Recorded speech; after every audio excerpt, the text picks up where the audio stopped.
Namo Buddhaya and a very warm welcome, dear Dhamma friends, to our Friday Dhamma sharing session under our Dhamma Dana lecture series. I'm Brother Eric and I'll be your host for today. We are privileged to have with us Brother Ananda Fong as our speaker for today. Let us now bring Brother Ananda Fong online. Namo Buddhaya, Brother Ananda. Namo Buddhaya, Brother Eric. Yes, I'll do a short introduction on Brother Ananda Fong.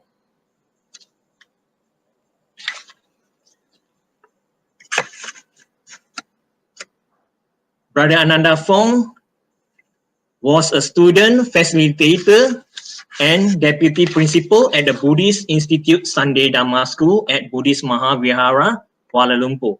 He was a student of the late Venerable K. Sri Dhammananda. He was the president of Banda Utama Buddhist Society and principal of its Sunday Dhamma School. He was also the first honorary Secretary General of the Theravada Buddhist Council of Malaysia in 2012 and later the Assistant Honorary Secretary General till 2018. He was appointed the Director of Pustaka Nalanda in 2011 with the main library at Sri Serdang and branch libraries in Kuala Lumpur, Johor Bahru, and Sungai Petani. He actively promotes reading the Nikayas and facilitates Dhamma courses and sharing regularly in Malaysia. Today's topic is entitled The Place of Confidence in Buddhism. Okay. With that, we welcome Brother Ananda to deliver today's Dhamma sermons. Namo Buddhaya, dear brothers and sisters. Let us start the sharing with a short puja to pay respect to the three jewels. Namo tassa bhagavato arahato samma sambuddhassa. Namo tassa bhagavato arahato samma sambuddhassa. Namo tassa bhagavato arahato samma sambuddhassa.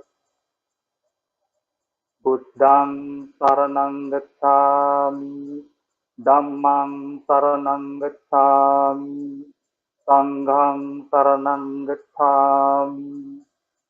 Dutiyampi Buddhang saranang gacchami, Dutiyampi Dhammang saranang gacchami, Dutiyampi Sanghang saranang gacchami. Tatiyampi Buddhang saranang gacchami, Tatiyampi Dhammang saranang gacchami, Tatiyampi Sanghang saranang gacchami. 5 precepts. Panatipata veramani sikkhavadang samadhiyami. Adinna dana veramani sikkhavadang samadhiyami. Kamisu nisatara veramani sikkhavadang samadhiyami. Musabada veramani sikkhavadang samadhiyami. Sura meraya majja pamadatthana veramani sikkhavadang samadhiyami. Sadhu, sadhu, sadhu.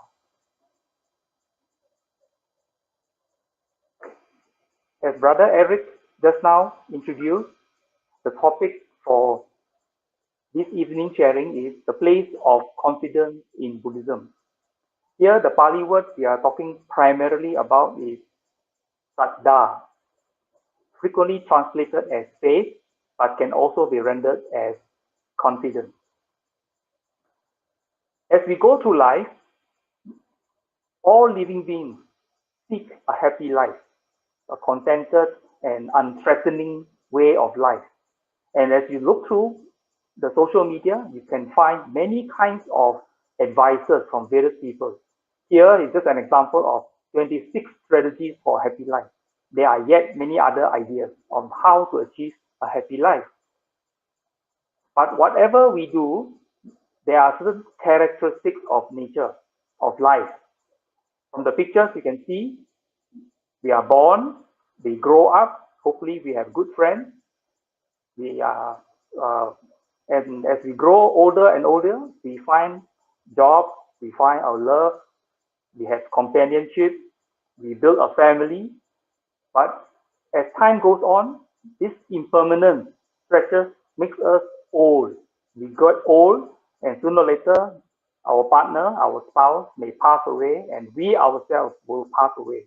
This is the nature. We are born, we live a life, we grow old, and we pass away. So impermanence is a standard feature all around. And because of this characteristic of impermanence, it causes unsatisfactoriness, not what we want. We want to be 18 or even 21 years old forever. Look beautiful, look handsome, don't have comorbidities in terms of health situations and so on. That is all we want. But it does not come to be. And so, as we go through life, many of us, from the ancient times back down even today, we often are surrounded by all these forces in our life. And many of us turn to prayer. But we soon realize that nature is impartial. It cannot be flattered by mere prayer. So because of that, hoping for our lives to change for the better, this hope, this pious hope, slowly becomes belief. From one belief to many beliefs, and from belief, we have this idea, this philosophy, this religion. So it goes on and on. But our experience, if we look closely enough, shows us that life is subject to a series of ever-changing conditions. In the top picture, you can see a seed germinating and with sprouts coming out. What is the condition? Well, we need to have good seed, we need to have moist soil, fertile soil, we need to have oxygen, the right temperature to surround it, and the adequate amount of light, sunlight, for it to, all these conditions to come together in the appropriate quantity for germination and the plant to proceed. On the right hand side, the picture shows a standard thing which we learn in school. Water evaporates, and sooner or later it forms clouds.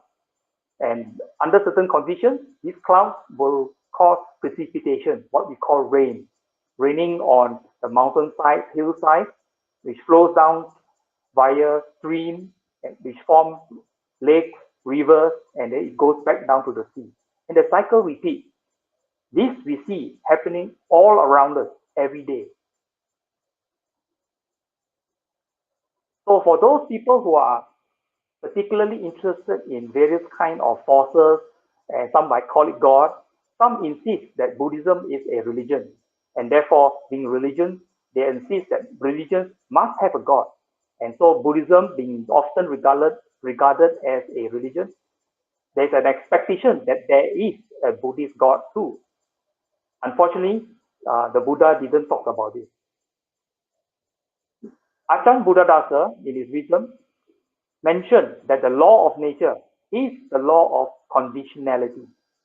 This law of conditionality is the Buddhist God, a very, very natural law, an impartial law. Now, with this idea of a natural law, the Buddha, under the Bodhi tree, when he got enlightened, was able to survey his path, and he came up with this revelation. In the Dhammapada verse 153, he mentioned, through many a birth in samsara, samsara meaning a cycle of continued birth and death, birth and death. So through many a birth in this cycle of birth and death, wandered I, seeking but not finding the builder of this house. Sorrowful is repeated birth. This is what the Buddha found. Elsewhere, the Buddha in the Sutta, Asu Sutta, talks about the flow of tears. So here he says, the flow of tears we have shed while roaming and transmigrating, that means being born again and again, is indeed more than the water in the four oceans. For a long time, you have undergone the death of a mother, a father, a brother, a sister, a son, a daughter, loss of relatives, loss of wealth, or loss through illness, from being united with the unloved and separated from the loved. The flow of tears we have shed while roaming and transmigrating is indeed more than the water in the four oceans. And why is that? Transmigration, or the cycle of birth and death, has no known beginning. No first point is found of sentient beings roaming and transmigrating, hindered by ignorance and fettered by craving. So, here the Buddha talks about the beginning of the universe, of life and everything, that there is no known beginning because we are hindered by ignorance and our own craving, which obscures our view of our own path.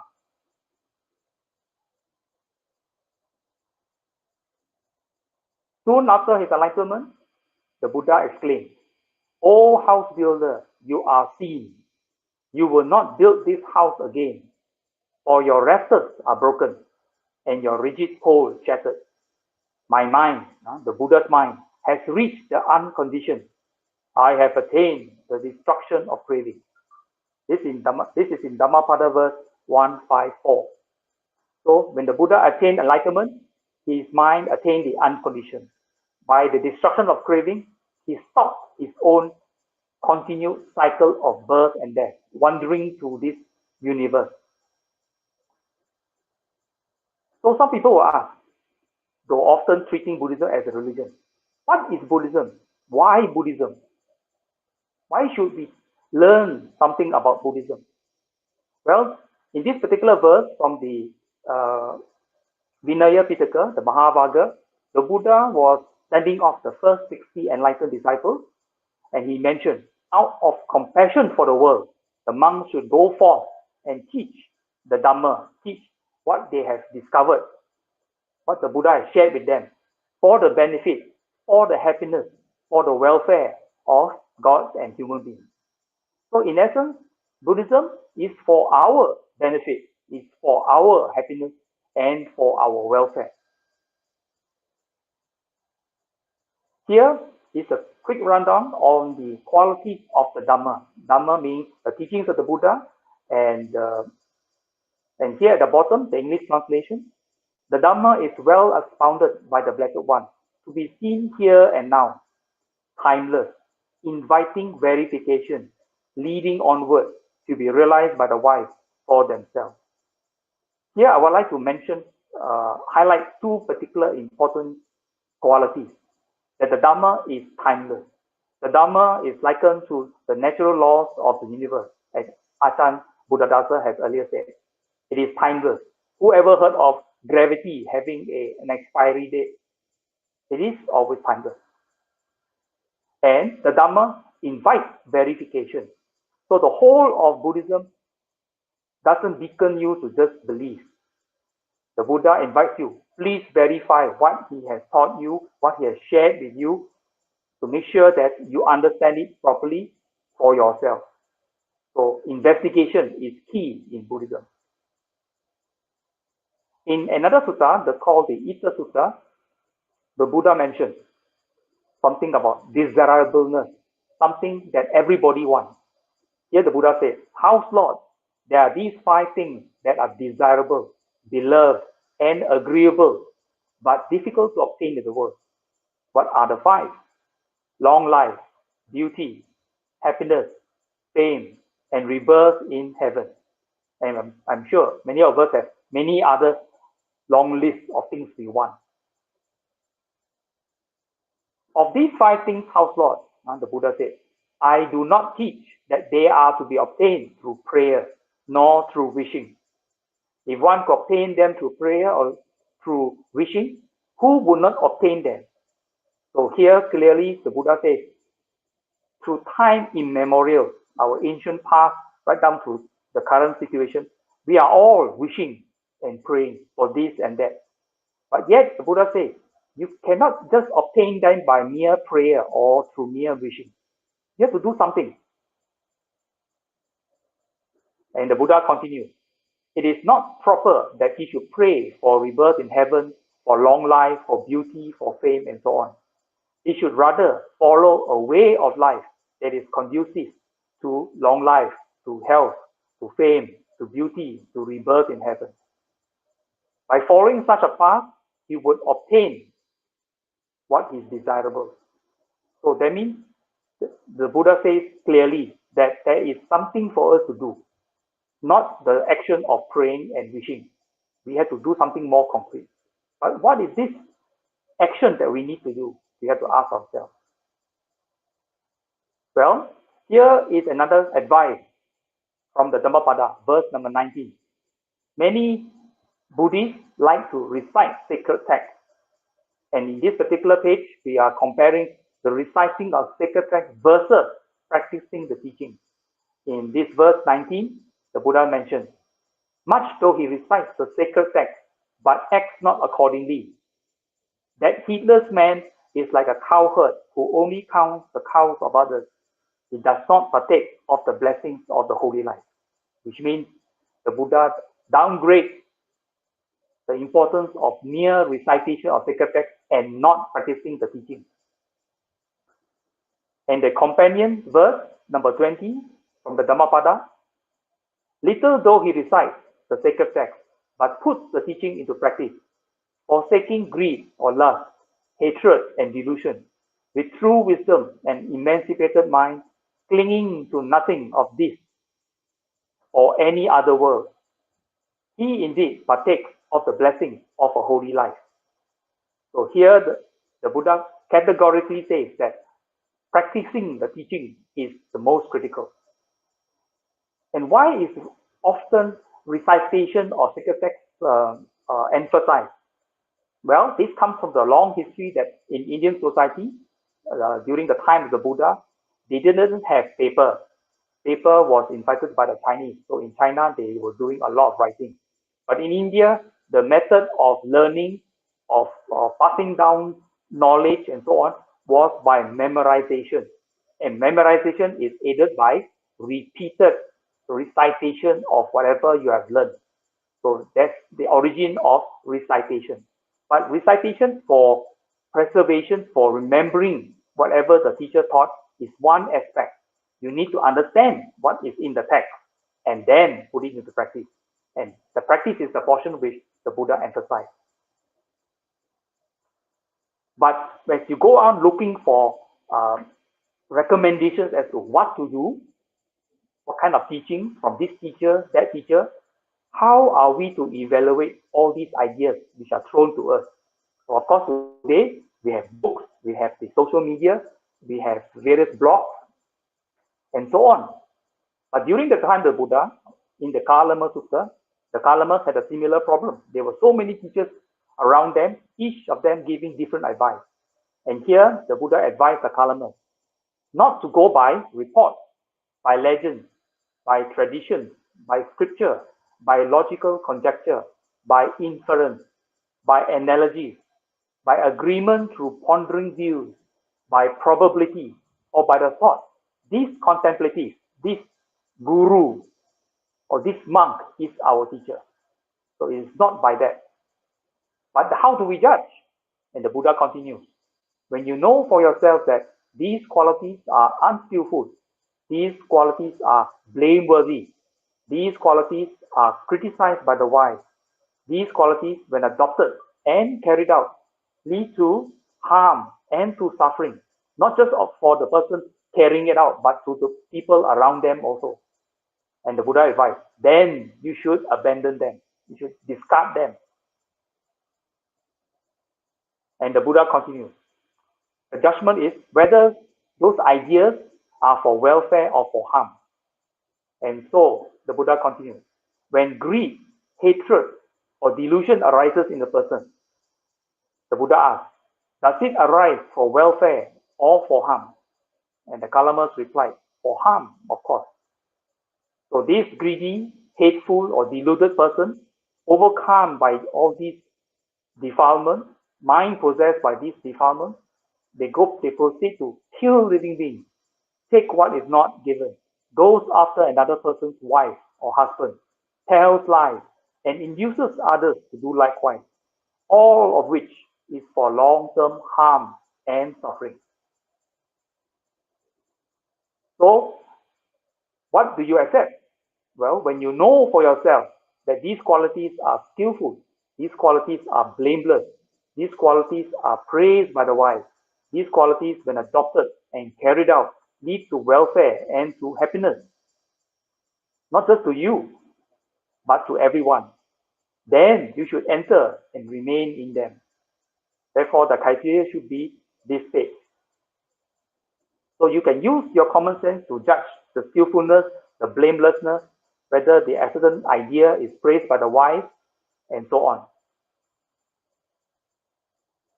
So with this simple yardstick to judge whether a certain idea or certain recommendation or teaching is right or wrong, we have to get on the right path. We have to find the right path.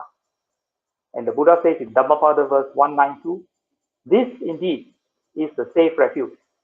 This the refuge supreme. Having gone to such a refuge, one is released from all dukkha, dukkha meaning unsatisfactoriness or suffering. And the Buddha referring to this refuge is that of the refuge of the Buddha, Dhamma, and Sangha. But of course, still subject to your verification, not mere belief. So we come back to the definition. The place of Saddha in Buddhism. So Saddha, the Pali word, the language spoken by the Buddha, often rendered as confidence, faith, conviction, trust, inspiration, patience, courage, let it be, relaxation, willingness to look into, opening up to see what is. But the most common translation and rendition in most Buddhist organizations is that Saddha is faith. So here I've rendered it confidence.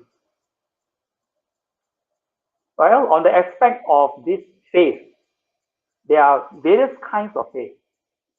In an article by Sharon Salzberg in 1997, she mentioned there is such a thing called bright faith, where a sense of being able to draw near, to open up, to be inspired, powerful but unreliable. There is an emotional quality of wonderment, of excitement. This is very, very common. This is the most common kind of faith found in the world. But yet, if you go deeper, there is such a thing called verified faith, and which means encountered a teaching and have gotten inspired. And we have done something about that. We have actually practiced the advice.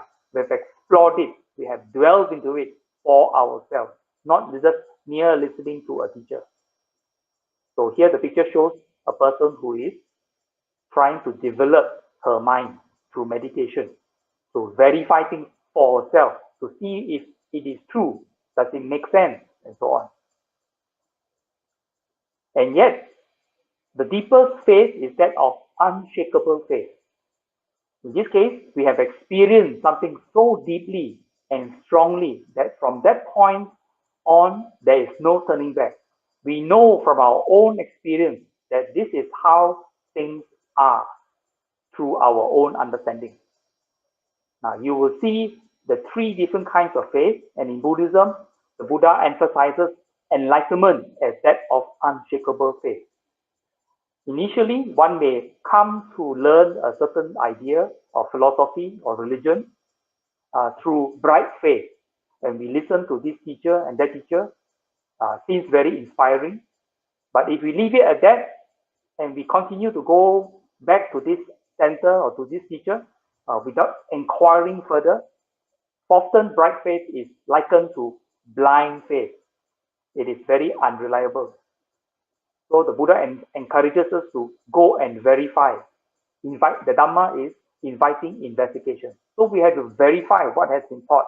We have to practice it, explore it, dwell into it. And soon as we go deeper and deeper into the details, we will be able to see things as they are. And that, at that level, there is no more faith in the way. Why? You do not need to believe, because you know for yourself, as you have seen it yourself, you have experienced it yourself. That is called unshakable faith. So this path taught by the Buddha, this path leads to liberation, to freedom, freedom from dukkha, freedom from suffering, and so on. And this path is the Noble Eightfold Path. As with all paths lead from where you are standing to go somewhere. There is a destination. And what is this destination? It's a noble destination. It ennobles us, it transforms us, it changes us. And what are the things we need? There are these eightfold aspects. Not just eight, but eightfold. Why? All these eight interact with each other, support each other, reinforce each other, so that your journey along this path ennobles you. So all eight are required. And what is this Noble Eightfold Path? The path to liberation.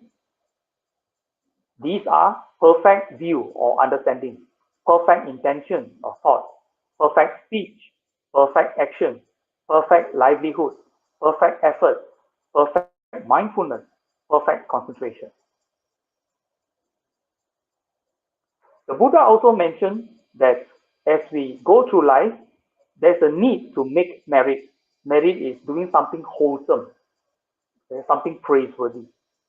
And in this particular sutta, the Punya Kiriyavatu Sutta, the Buddha mentions, what are these three grounds, three avenues for making merit? Well, one should train in deeds of merit that yield long-lasting happiness.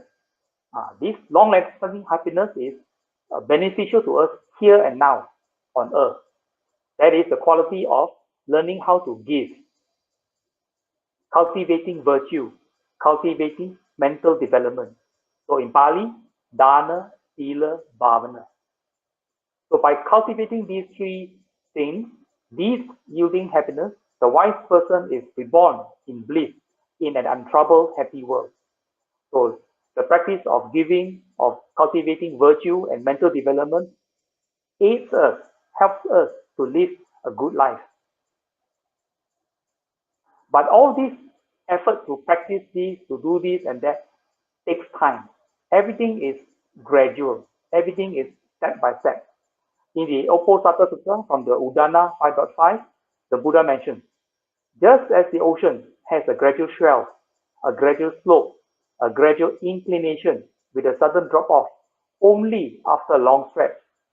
In the same way, this doctrine and discipline, Dhamma and Vinaya, has a gradual training, a gradual performance, a gradual progression with a penetration to noxus only after a long stretch. During the Buddha's time, the Buddha referred to his teachings as Dhamma Vinaya, meaning doctrine and discipline. He didn't use the word Buddhism.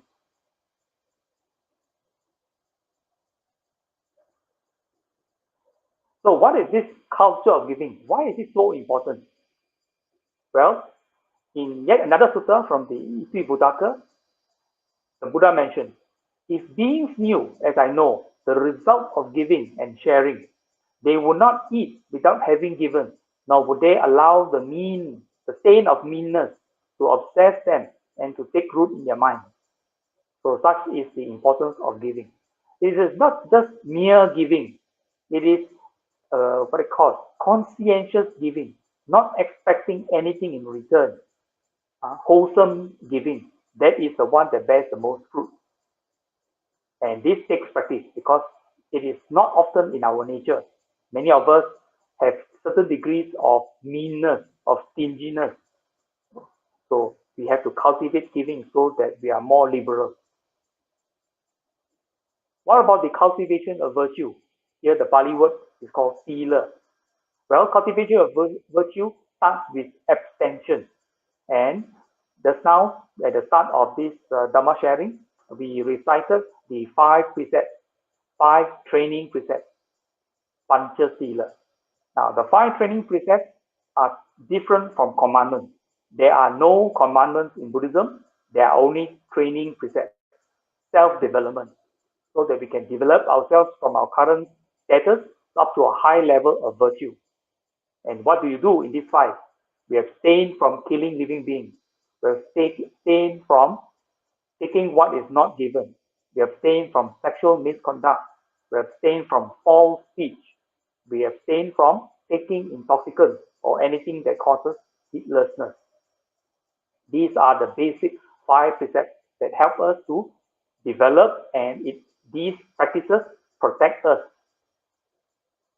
But just because you abstain from something, it does not mean that you are what I call cultivating more noble qualities.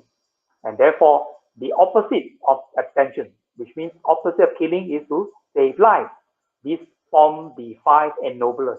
The 5 ennoblers ennoble us, make us more noble. So, if we abstain from killing in the precept, we ennoble ourselves by trying to save life. How do we save life? We can donate our blood, donate platelets, donate organs. In this case, even learn certain skills, the Heimlich maneuver and the CPR, and so many other things that can help us to save life when there's a need. So the ennoblers are basically the direct, the wholesome opposite of all the precepts.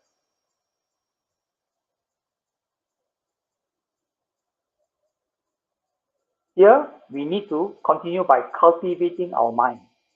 The whole of Buddhism is about mental cultivation, bhavana. Here in the Kalama Sutra, the Buddha taught the Kalamas the basics. Thus devoid of greed, devoid of ill will, undeluded, alert, and resolute. The person keeps pervading the first direction, which is the east, the second direction, which is the south, the third direction, which is the west, and the fourth direction, which is the north, with an awareness imbued with goodwill. In Pali, goodwill is metta, or also translated as loving kindness. Thus, it keeps pervading above, below, and all around, everywhere, and in every respect, the all-encompassing cosmos, with an awareness imbued with goodwill, abundant, expansive, immeasurable, free from hostility, free from ill will. Not just goodwill, the Buddha encouraged the Kalamas to practice cultivating ever-encompassing compassion, appreciative joy, and equanimity. These are the 4 qualities which the Buddha encourages all of us to develop within ourselves. In the end, the Buddha clearly says that you are responsible for yourself. And in this particular sutta from the Anguttara Nikaya, Book of 5, the Buddha mentions, I am the owner of my deeds, heir to my deeds. Deeds are my womb, my relatives, my refuge. I shall be the heir of whatever deeds I do, whether good or bad. So clearly, we are all responsible for ourselves.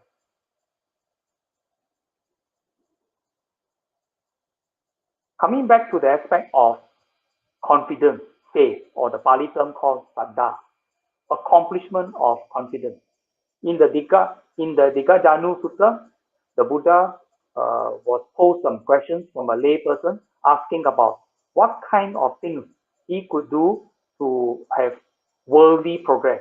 And in the second portion, conditions for spiritual progress. So in this worldly progress, the Buddha recommended 4 important conditions we need to develop to take care of ourselves here and now. The accomplishment of persistent effort, of watchfulness, of good friendship, and balanced livelihood. That is for worldly progress of here and now. But of spiritual progress, the Buddha mentioned that we need to develop our confidence or our faith. We need to develop virtue. We need to develop charity, and we need to develop wisdom. All these 4 will help us in our spiritual progress in the hereafter. So what is this accomplishment of confidence, accomplishment or Saddha? Herein, a householder is possessed of trust or confidence or faith. He has confidence in the enlightened one, enlightenment of the perfect one.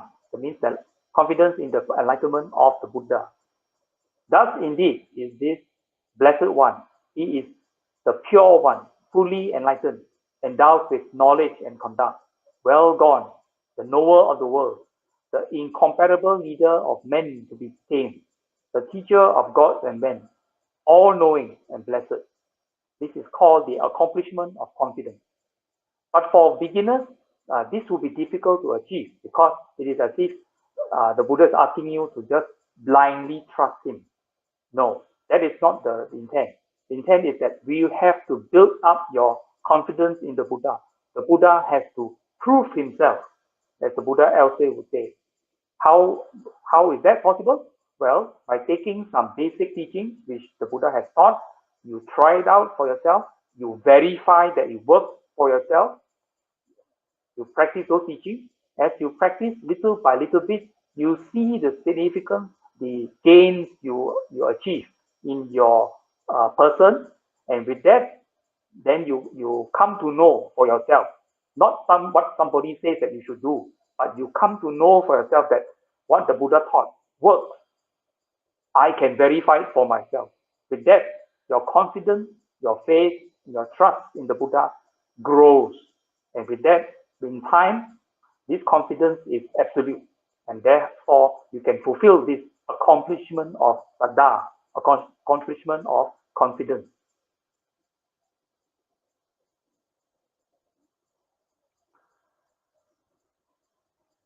Now, in this particular sutta, the Saddha Sutta, a person with faith, a person with Saddha, here the Buddha gives an analogy. Just as a large banyan tree on level ground, where four roads meet, is a haven for the birds all around. Even so, a layperson of conviction, a layperson of faith, a layperson of confidence is a haven for many people. What are those people? Of monks, of nuns, male lay disciples, and female lay followers. So a massive tree with branches carry fruits and leaves, with trunks and roots, with an abundance of fruit. There the birds find rest. In that delightful sphere, they make their home. Those seeking shade come to the shade. Those seeking fruit find fruit to eat. So with the person consummate in virtue of and conviction, who is humble, sensitive, gentle, delightful, and mild, to him come those without effluence, without defilement. These people who are free from passion, from greed, free from aversion and hatred, free from delusion, a field of merit for the world.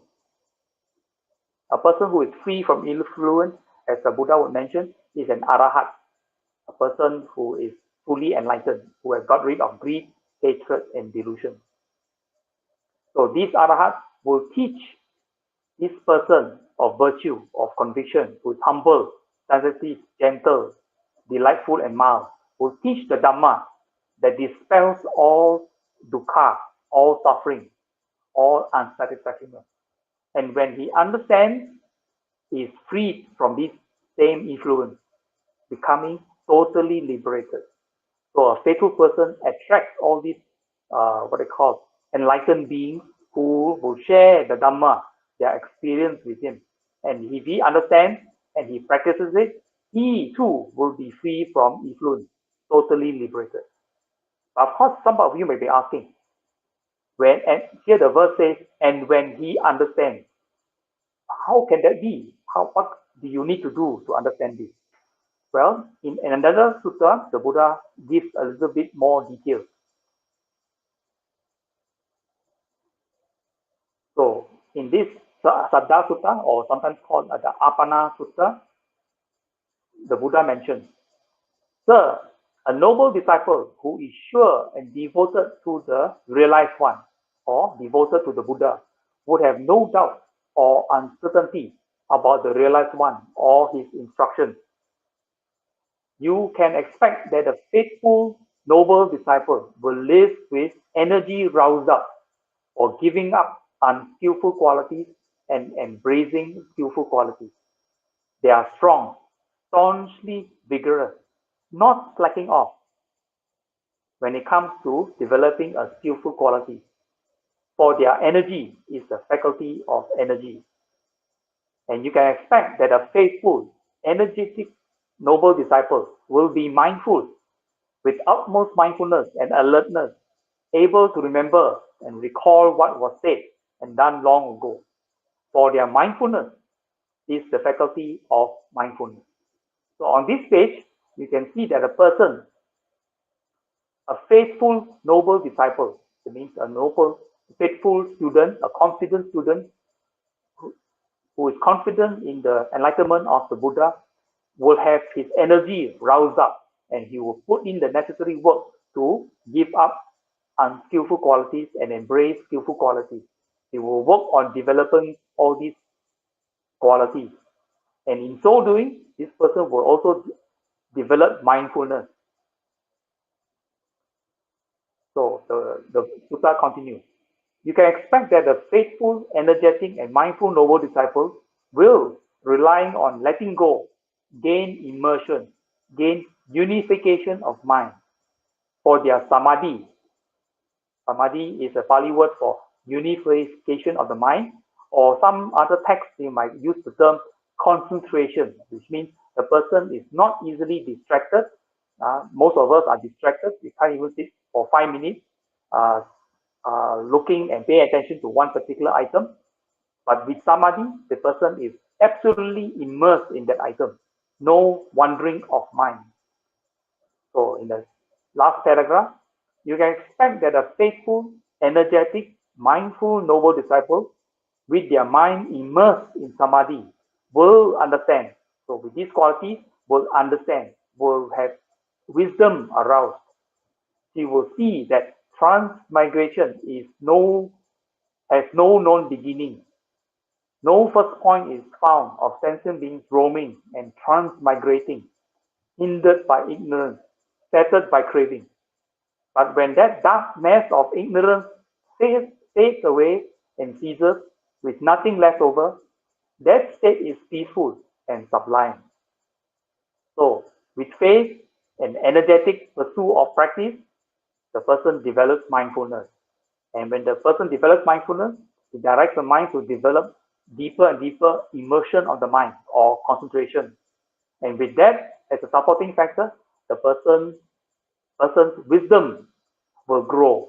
And with wisdom, he understands, he sees that there is no beginning, no first point, and so on.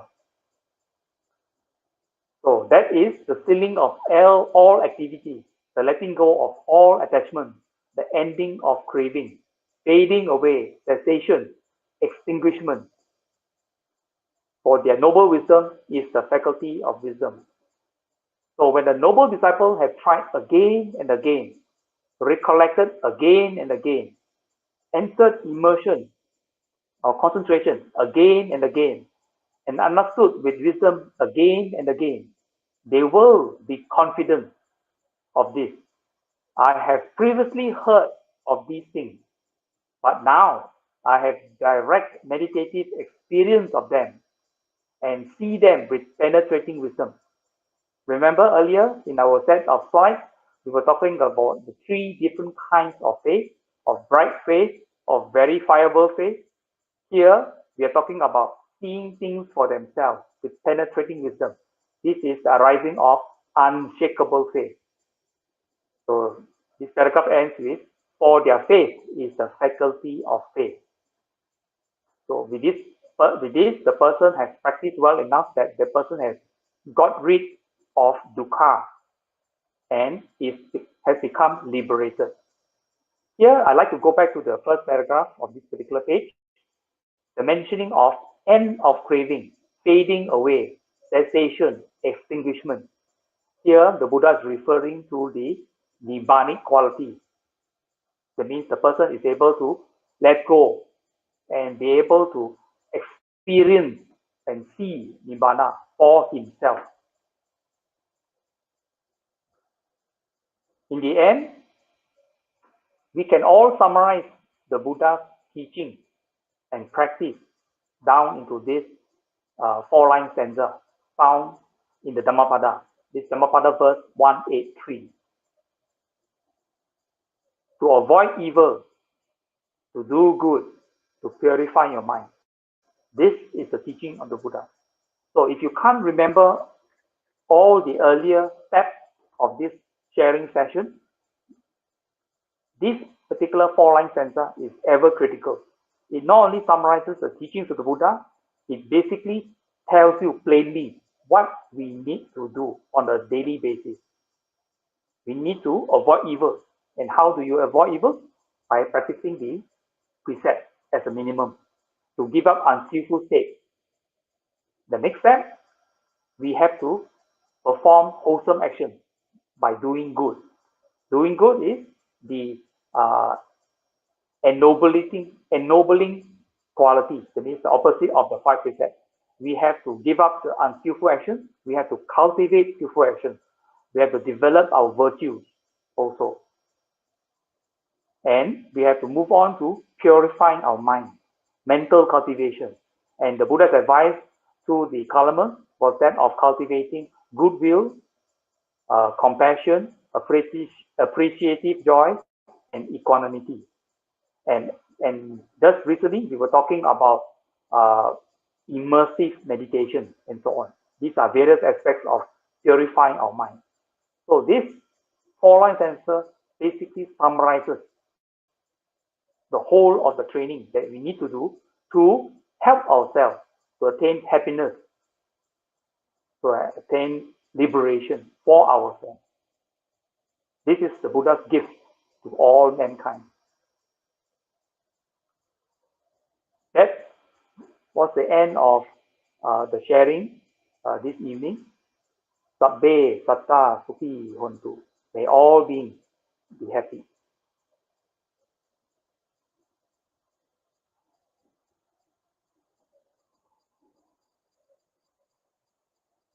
Okay, on this question, let me read the question. All living beings possess the Buddha nature within. As Buddhists and human beings, we must have the Saddha, that we are capable of enlightenment, just like the Buddha. Do I agree with this? Definitely. But agreeing is one thing. Agreeing and after that inaction does not bring us anywhere. So to agree is one thing, but we have to put in the necessary effort, guided by what the Buddha taught through various advices, that we have to step by step gradually develop our Buddha nature. Although we have the Buddha nature, it's not a matter of just sitting still and hope everything falls on our lap. The Buddha clearly said we have to work for it. So the whole of Buddhism is practical. So hopefully we are already on our journey on the Noble Eightfold Path. Thank you for the question.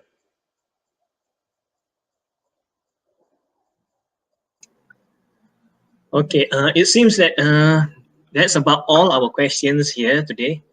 I think it's time also for us to end today's Dhamma sharings. Okay, we thanks all our audiences for all the good questions posted, and also the excellent answer from our speaker, Brother Ananda Fong. So before we conclude, we would like to invite Brother Ananda Fong to share the merits accrued today with all the Devas and our departed loved one.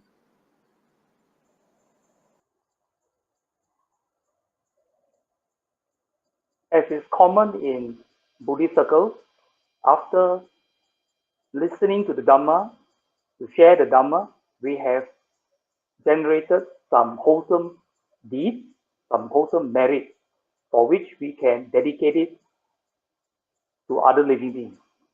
Let us, for those who are familiar, let us recite the Pali verses here.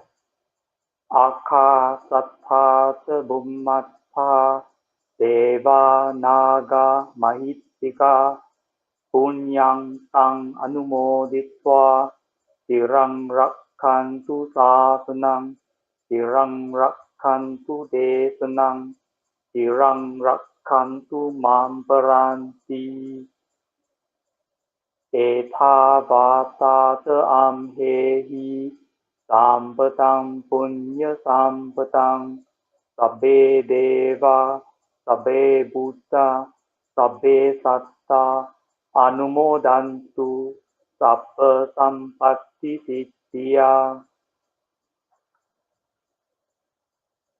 And here we continue with the dedication of merit, especially to our departed relatives. Idang me nyatinang hotu, sukita hontu nyatoyo. Idang me nyatinang hotu, sukita hontu nyatoyo. Idang me nyatinang hotu, sukita hontu nyatoyo. Sa, sa, sa.